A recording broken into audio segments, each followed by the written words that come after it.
This is a packet of moringa seeds, and this is the moringa tree seedlings that we planted about 3 weeks ago. We are on a journey to become totally self-sufficient and become commercial feed free, and we're almost there. We've got our azolla ponds over here that we've started, and we're going to get more into that. We've got some videos coming up more on growing azolla. Between the moringa and the azolla, we're getting very close to being commercial feed free. I've got two products that I'm using here. I'm not affiliated with either one of them, and one of them is the seed company that I purchased the moringa seed from. I'm very happy with them. They claim that they send 100 seeds. I've had up to 125 per packet. Almost all of them germinated in the previous package that we purchased. I like using the Scott's Miracle Grow potting mix. I've had very good luck with it, and so these are the two main ingredients, or the two main things we're going to be using: the moringa seeds and the Scott's Miracle Grow potting mix. So anyway, let me show you what we do, or how I do it. The moringa seed comes with like a paper coating on it, and we usually take that off. And then a lot of people will just put a small crack or small opening. I like taking them out. I've had better luck totally taking them out of the shell. This is a hard outer shell, and what we're going to do is we're going to peel that back to get to the seed that is inside this hard shell. And that is our seed right there. Usually what I like to do then, I like to take it and I like to soak it in water for 12 to 24 hours. I'll then take it and put it in, wrap it up into a paper towel. And that's just to keep them moist while I'm taking them out to work. The next thing I'll do, these right here are just water containers. I like using these. They're cheap, they're free. Instead of just throwing them in the trash, I drill holes into the bottom of them with a drill bit. And all I do on mine, I know a lot of people don't like using gravel down in the bottom of it pot, but all we're doing is we're starting here, and I want the water to be able to come down. Moringa does not like water.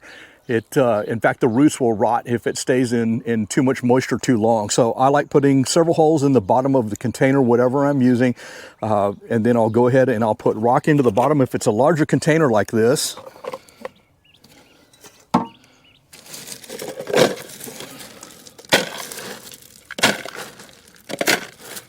and all this is for is drainage, just like this. And then I'll take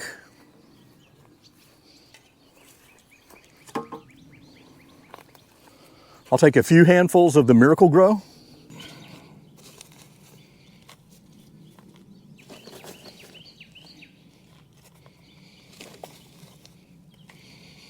A couple handfuls of soil.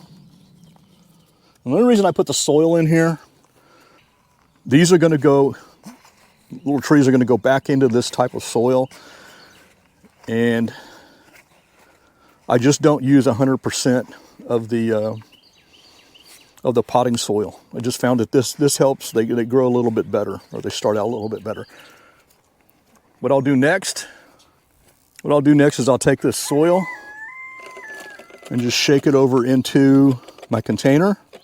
And this can be anything. You can use a cup like this. You can use these water jugs. I don't totally fill it up.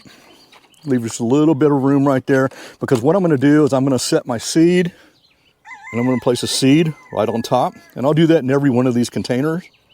I actually like to use the larger seed first. I feel like they just have a better chance. Okay, now while we're placing our soil in here, I'll kind of go over it. For anybody that's wondering why I'm actually bothering doing this, the moringa is a beast. It's got more protein than soy, and it's extremely high in vitamin A. Between this and the azolla that we're growing, we're already getting really close to being, like I say, totally commercial feed free for our chickens. You can't beat that dollar for dollar. The moringa trees themselves are very drought tolerant. They don't take hardly any water. And chickens and the ducks just absolutely love it. So what we're going to do is we're going to go ahead and put about a ½ inch of soil over the top of these. I don't like to compact the soil. That's kind of my secret to what I found very, very good success is not compacting it. I don't want it real hard. Like I said, we don't want to go any more than about a ½ inch deep with this. So don't go too deep. But you do want to make sure that you at least have a ½ inch of soil on top of these. Now, we've already soaked our seeds, already put our soil mix together. The next thing we're going to do is we're going to help these things germinate, they need a good amount of water on them. We want to soak these pretty good to get it started. And then after we do that, we want to make sure that we keep it pretty wet until we start seeing the sprouts come up. Like I said, azolla does not like too much water. It's very, very drought tolerant. And if you have too much water in here after they start sprouting, you've got a taproot that goes down. And if it sits in water, it'll end up rotting and the tree will die. You'll end up with yellow leaves. Now this area right here in a previous video, we showed you clearing this out and flattening it out. Right in this area directly in front of me right here, this is where our azolla ponds are going to go. And this is the azolla right here. And you can see we've got several started in 5-gallon buckets. And like I say, the ducks just absolutely love this stuff.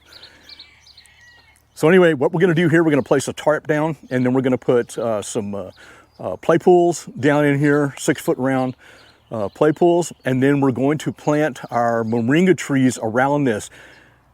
The azolla needs shade, and if you'll notice right here, you can kind of see a reddish tint, and what's happening here is these are now getting too much sun.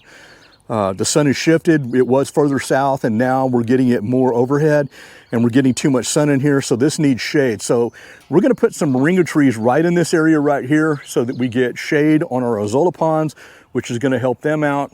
We don't want them to get too hot and the azolla stops. So actually the azolla and the moringa go hand in hand. They're going to be a great combination to work together. And then we're also going to plant out for a little bit further out past these pecan trees that have got to be thinned out.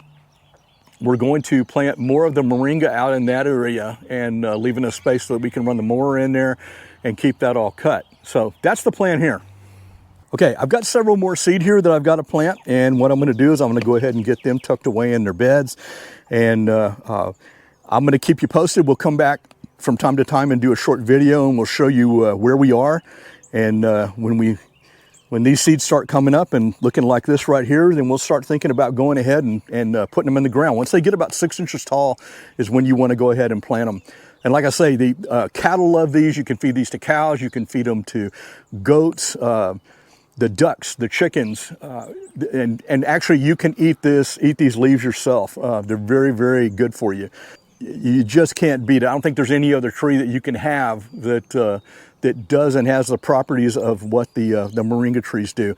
So thank you for watching, and we'll see you on the next one. If you would, please hit the like, please hit the subscribe, helps us grow the channel, and we're going to have a whole lot more to come on the channel on growing our own feed. We've got some more plants that we're going to plant also that the ducks and the chickens and the cows like. So we've got a whole lot more to come. Please hit the like, please hit the subscribe, and we'll see you on the next one. Thanks for watching.